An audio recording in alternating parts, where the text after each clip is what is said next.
সেই তুমি কেন এত অচেনা হলে, সেই আমি কেন তোমাকে দুঃখ দিলে। শ্রদ্ধাভাজন ব্যক্তি আইয়ুব বাচ্চুর আজকে জন্মদিন। মানুষটি পৃথিবীতে নেই, বাট তার অনেক স্মৃতি আপনাদের সঙ্গে জড়িয়ে আছে। তাকে স্মরণ করে কি বলবেন? কিংবদন্তিকে স্মরণ করে আসলে একটা কথাই বলবো যে তার চলে যাওয়াটা এটা একটা অপূরণীয় ক্ষতি আমাদের জন্য। আসলে সবাইকে তো একদিন একদিন চলে যেতে হবে, সেই রূপালী গিটারের মতন করে আর কি। সুখ ও আনন্দের ধারায় ছোট সংসার হোক পরিবার পরিকল্পনায় জনস্বার্থে সেন্সেশন। তো তার যেই কাজগুলো সেগুলো আমাদের কিন্তু যদি এমন হয় যে কাউকে নিয়ে আমাদের সঙ্গীত বা ব্যান্ড সঙ্গীত নিয়ে আমাদের পড়াশোনা করতে হচ্ছে, সেক্ষেত্রে সবার আগে নাম আসবে হচ্ছে আইয়ুব বাচ্চু স্যারের, শ্রদ্ধা আইয়ুব বাচ্চু স্যার এবং আজম খান স্যারের, ওনাদের নাম আসবে।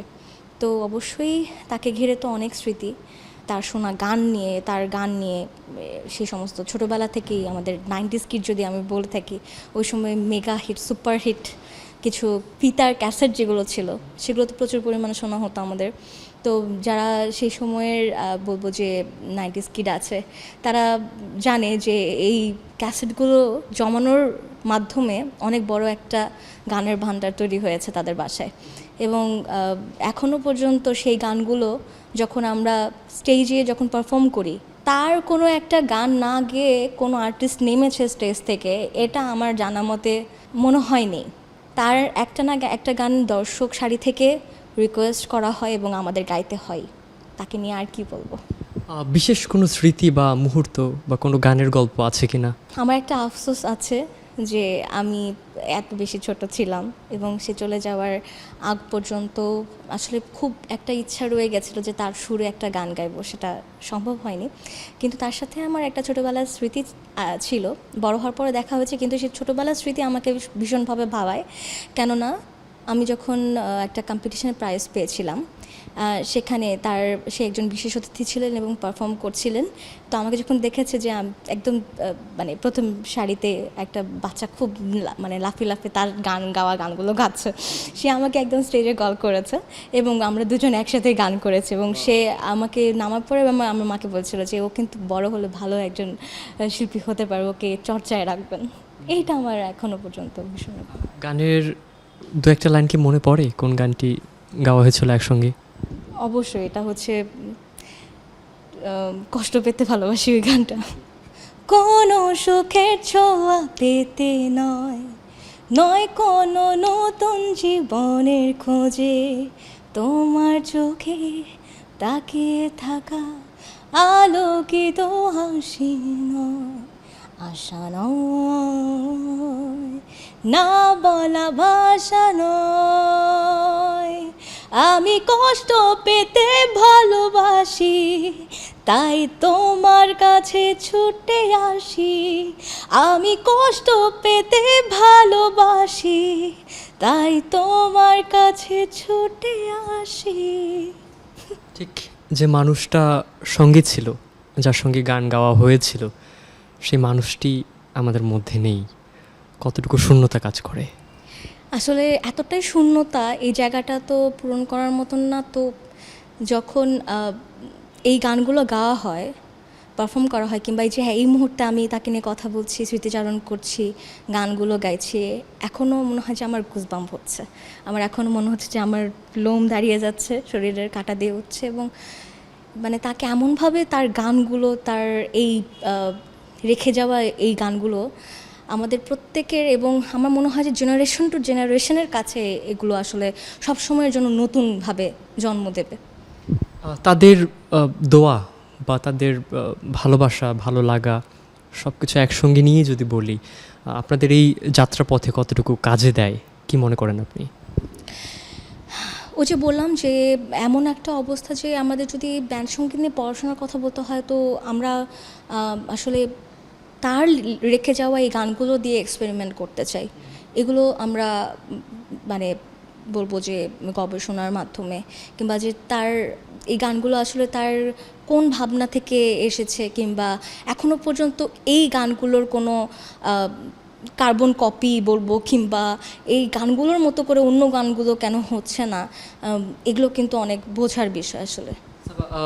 এত এত মানুষের মধ্যে থেকেও আপনাকে আজকে কল করা, আপনাকে আজকে ডাকা, এরকম একটি বিশেষ দিনে তাকে স্মরণ করার জন্য নিজেকে কতটুকু ভাগ্যবতী মনে করছেন আপনি? এটা আসলে কি বলবো, আমার মনে হয়েছে যে এই যে তাকে যে আমি আত্মস্থ করছি, তার গানগুলো আত্মস্থ করছি, এটা তার ফলস্বরূপ একটা। ছোটোবেলা থেকেই তাকে, এবং আমার মনে আছে যে ছোটোবেলায় যখন কোনো মেহমান আসতো আমাদের বাসায়, তখন আমার মনে আছে যে আমার কাজিনরা এবং হচ্ছে অন্যান্য যারা গেস্ট ছিলেন আমাকে বলতো, এই তুমি না আয়ুব বাচ্চুর গান গাইতে থাকো। এবং আমার মনে আছে যে আমি আরও ছোট যখন ছিলাম তখন আমার ছোটো মামা আয়ুব বাচ্চু স্যারের গানগুলো শুনতেন, ফিতা ক্যাসেটের সেই ফিতা ঘুরিয়ে ঘুরিয়ে, যে আবার পাল্টিয়ে আবার কলম দিয়ে ঘুরিয়ে ঘুরিয়ে, এটা কিন্তু কষ্টের একটা কাজ, কিন্তু যে ফিতা ঘুরিয়ে ঘুরিয়ে আবার রিপিট করে গান শোনা অনেক কষ্টের কাজ। সেটাও আমি করেছি অনেক ছোটোবেলায়, সেটাও আমি করেছি। এবং আমার হচ্ছে যখন কারেন্ট চলে যেত আর কি ছোটোবেলায়, ইলেকট্রিসিটি চলে যাওয়ার পরে জানালার গ্রিলের কাছে ও মানে আমার আর আমার ছোটো বোনের কম্পিটিশনতে কেউ জানালার গ্রিল বেয়ে উপরে উঠবে। এখন ওই গ্রিল বেয়ে উপরে উঠে যে ওটা মনে হতো যে নিচে তাকালে মনে হতো যে আমাদের স্টেজ, আর আমি আয়ুব বাচ্চুর মতো করে গান গাইছি, জোরে জোরে গান গাইছি। আমার আবার খুব তখনই দর্শক ছিল কীরকম, অডিয়েন্স নিচতলা আর উপরতলা তো নিচতলার উপরতলা, হ্যাঁ, আমি একটা গান শেষ করার পরে বলতো কি, হ্যাঁ বাবু আরেকটা গাও। তো এরকম করে আয়ুব বাচ্চুর গানগুলো আসলে কি বলবো, আমার কাছে অনেক স্মৃতিময়, এটা আসলে বলে বোঝানোর মতো না। এখনও মানে আমার চোখে পানি চলে আসে এই স্মৃতিগুলো মনে পড়লে। সর্বশেষ তাকে স্মরণ করে কোন গানটি গাইবেন? তাকে স্মরণ করে তো আসলে একটা গানই গাওয়া যায়, এটা সবাই জানে, যে চলো বদলে যাই। সবাই জানে এই গানটার নাম কিন্তু সেই তুমি, সবাই এভাবেই জানে। আসলে গানটার নাম হচ্ছে চলো বদলে যাই, এটা অনেকেই জানে না। তো এই গানটাই গাইছি। সেই তুমি কেন এত অচেনা হলে, সেই আমি কেন তোমাকে দুঃখ দিলে, কেমন করে এত অচেনা হলে তুমি, কিভাবে এত বদলে গেছি আমি, ও বুকেরই সব কষ্ট দু হাতে সরিয়ে চলো বলে যাই। তুমি কেন বোঝো না তোমাকে ছাড়াই আমি অসহায়, আমার সবটুকু ভালোবাসা তোমায় ঘিরে, আমার অপরাধ ছিল যতটুকু তোমার কাছে, তুমি ক্ষমা করে দিও আমায়। কত রাত আমি কেঁদেছি